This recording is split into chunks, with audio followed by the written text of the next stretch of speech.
Hi, it's Cheryl, Senior Living Family Advocate, and I wanted to talk to you today about caregiver guilt because I've heard a lot about it recently. A lot of opinions, I guess, is what I'd like to say. And I know I've touched on it before in other videos, but maybe I haven't talked quite extensively enough about um, people and how they are feeling about moving their loved one. There's a lot of opinions out there. A lot of people, have the view that if, you're a child or a spouse, you're supposed to care for your loved one until the day they die.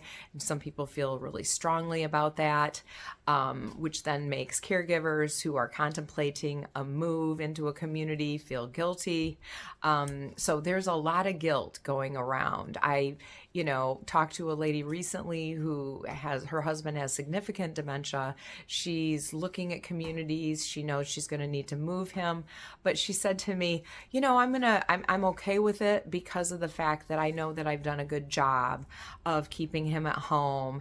And it was almost like the opinion that she knows that people won't judge her for moving him because she's keeping him at home as long as possible. She's taking him to adult daycare and making play dates with his friends and, doing everything she can, which is fabulous. I mean, it is wonderful for her and for him, but it was almost that feeling of, well, I know I'll be able to move him without a guilty conscience because people aren't going to judge me. So that's kind of the thing we have going.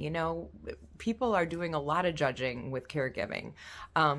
I had a gentleman who felt really guilty about moving his wife, and she was in a wheelchair, almost bedbound. I mean, he had to do everything for her, and they were both elderly, and he started falling all the time. I worked with him, up to, I think, 6 months before he finally had his last fall and decided that he needed to move her to a community, and he still felt really guilty about it.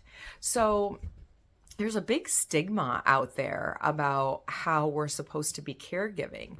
And to be honest, not everybody's a great caregiver. I mean, I have clients I'm working with they're in that sandwich generation where they still have kids at home in high school or college, and they're going to their parents every day to cook and to do laundry and to give medications and, to do all the things. And, they're running ragged trying to work on two households.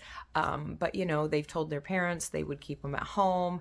That's a big one, isn't it? You get a lot of guilt from people that actually tell you that they also expect to be at home for the rest of their lives and they don't ever want to move to a community. So that's a huge amount of guilt for caregivers. And people always say, well, how do I possibly, make that transition when they don't want to go?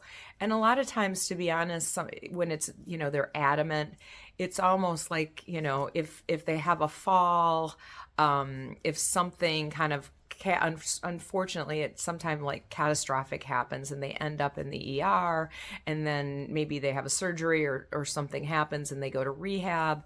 A lot of times the rehab facility will say, they're no longer safe to live at home, which then gives you, the momentum to move to a community.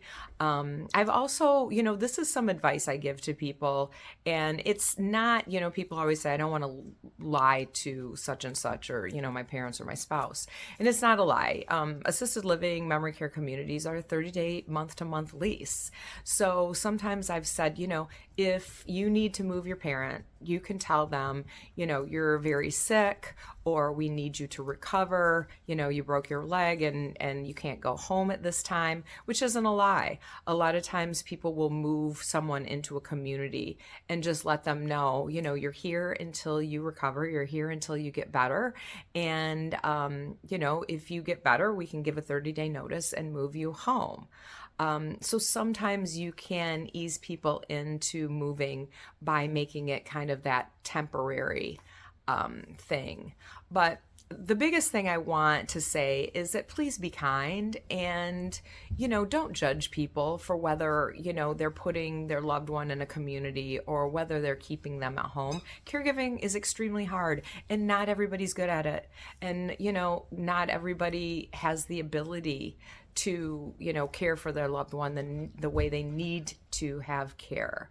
So if you have any questions about that, if you need resources, give me a call, a text, send me an email. I'm here to help.